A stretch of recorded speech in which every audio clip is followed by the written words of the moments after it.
pressing record. Pressing record.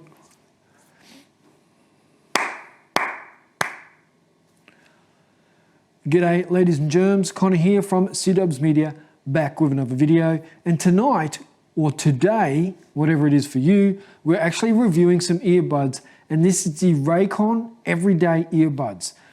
First thing I want to say, I love the name, Everyday Earbuds. Why can't all products be named so simply? But it seems to have a bit of purpose, and I like these earbuds for a few different reasons. Unboxing these was a nice experience. Here is the case. It looks pretty standard for earbuds, and I guess it is at first glance, but that's not always a bad thing. Sometimes you just want to get a pair of earbuds that work, that are for every day, and that's what we have here. Now, upon opening the box, these earbuds came with the buds, the case, and the charging cable. Pretty standard setup. But they also came with 4 different size ear tips. Not 3 different sizes, but 4 different sizes. I did adjust them straight away, so I think they were on the second smallest, and I put the largest on because I've got like Shrek ears and I need big earbuds, and they seem to hold them in nicely when I'm working out. Now, usually I would use the Pixel Buds Pro because they sync with my Pixel Watch and my Pixel phone, and it just all goes well together. But they are some pretty shit earbuds, and they cost near on 300 Aussie dollars. But here you're looking at about 120 Aussie dollars for the Raycon Everyday Earbuds, and I think that they're fairly reasonably priced given the feature set. So as I'm unboxing, one of the things I noticed is that the lid, when you open it, is not flimsy, and that's generally a good sign that there's been some thought put into the build and the quality of these products. And when you open and close a pair of earbuds and that lid's flimsy, you start to go, oh no, what have I got here? But I didn't have that experience with the Raycon Everyday Earbuds. Also, they did send me these for free. I should have said that right at the start. And they also sent me a case for the earbud case. Now, I got the concrete color, as you can see from these B-roll shots, and I think that's a pretty good combination. So unboxing these, I got the earbuds, I got the case, I got the charging cable, I got the protective case in the concrete color, and that also comes with a little strap. So it's a nice little setup. Now that case does actually cost an extra $25, and that was also sent to me as well. Now the case does come in 2 parts. That's the bottom part, and then the top part, the lid. The reason it was a disappointment because the case is actually pretty nice. It feels good, it fits well, it still charges wirelessly through the case, and like I said, it has the little strap on it as well. So good concept, I like it, but the lid major fail. But just want to put that out there. It's one of the only downfalls to this product. So Raycon, fix the lid of the protective case. It's done. So that's the unboxing experience, but then you have the pairing experience. And I gotta say, I just took them out of the box, turned them on, and straight away, they became available in my phone's Bluetooth connection menu, and it was just basically tap and go. Touch once and they were paired. Love that. That's what you want to see in 2024. You don't want to be stuffing around downloading apps and stuff like that. You just want to be hooking it up and listening to music. And that's the experience I had here. Now, just a couple of specs before we go on to the sound quality. These come with Bluetooth version 5.3, so you're going to get a nice, strong Bluetooth connection.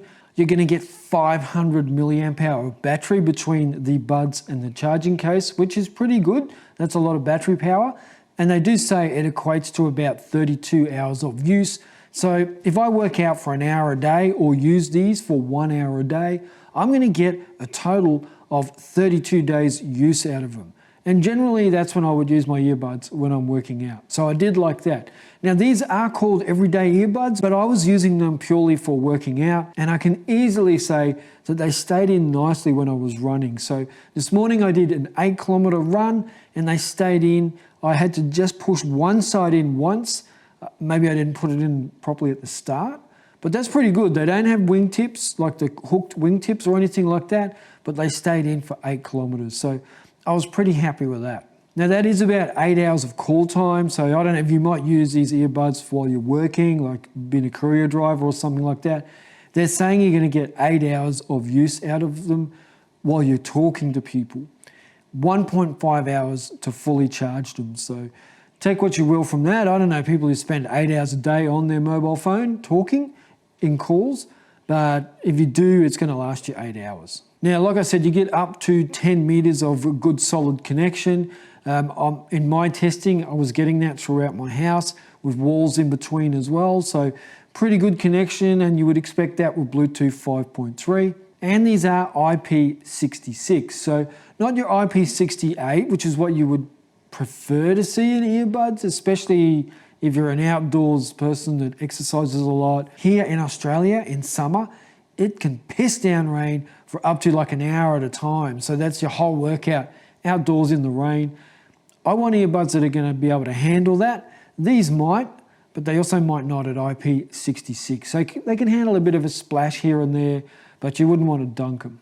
Now, these do also have dual device harmony. That's what they're calling it here. So you can basically link between two devices and switch seamlessly. Whichever one is playing the audio is the one it's going to switch to. So I like that as well. It means you can have them hooked up to your tablet and your phone, and as you hot swap between devices, the earbuds are going to be able to recognize and adjust.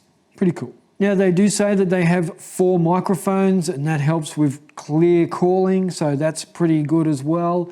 I don't spend too much time on phone calls on earbuds because I'm generally using earbuds to work out. But a couple of times I did make some calls and they seem to perform just fine. I feel like phone calls these days are one of the least done things. It's always just texting or sharing via social media or some type of app. But phone calls seems a bit old, doesn't really happen as much. Now, they do have 3 different modes. So you have active noise cancelling, you have noise cancelling off, and then you also have awareness mode. And awareness mode might be good for cyclists or runners, and you need to be a bit more aware of your surroundings, especially if you're on the road or out doing something outdoors. But you can also have that ANC mode on if you just like to zone out from the world and just do your workout. And I think the ANC works pretty well. Like, it's not like a $300-400 pair of earbuds. You know, you're talking like $80 here, but you definitely do get some good quality noise cancelling. Now, just quickly going to go through the controls. So on the left earbud, volume down is tapped once, previous track is tapped 3 times, hold for 1.5 seconds to get into balanced sound mode, and then hold for 1.5 seconds to get into bass sound mode, and then 1.5 seconds to get into pure sound mode. So you do have 3 different preset equalizer settings on this, which is good. You can adjust it for the type of listener that you are. Then on the right earbud, we have tap twice for play or pause. We have tap 4 times for a voice command, so summoning your assistant. Tap twice to answer a call, tap twice to end a call. Tap once for volume up, tap 3 times to skip a track, and then hold for 1.5 seconds for ANC on, again 1.5 seconds for ANC off, and again 1.5 seconds for awareness mode. So there's a lot there, but once you master it, you're going to be able to navigate those controls pretty easily. For me, it's the main ones of pause and play, and also being able to skip that song, that shitty song that somehow ended up in your playlist. Just triple tap to skip it. Everything else I set up before I do my run. Now, for my opinion on the audio quality. Now, this is always subjective, as I say, because my ears and my hearing are going to be pretty shit compared to a 22-year-old person. So you do have to take that into account. But I did like it. I thought it was a well-balanced sound from the low end to the high end. It didn't really get too tinny at the high end. It actually could have even maybe gone up a couple of notches on the high end. I felt that they still had some ceiling room left to increase the volume, but it was still good. At high levels, the sound quality was good. Mids were there nicely, and the lows were nice and bassy as well, especially if you went into the bass equalizer setting. So for me, enjoyable, easy to listen to, an all-round everyday earbud is probably the best way to describe these. Now, after 1 hour of running, I did get a little bit of discomfort, but that's a lot of movement while I was running, so take that into consideration. But hey, I'm going to mention it because it's a reality of earbuds these days. Some are more uncomfortable than others. But Overall, these are pretty good. I didn't get the sore ears while I was wearing them around the house. Just in that rigorous exercise, I started to get a bit of movement that caused some minor discomfort. But that's my video on the Raycon everyday earbuds. Like I said, they were sent to me for free, so whatever. If you think this video is rubbish because of that, good on you. If you liked it, hit the like button or the subscribe button. Share the video as well if you want to. I appreciate your time, and I will catch you in the next video. Check you.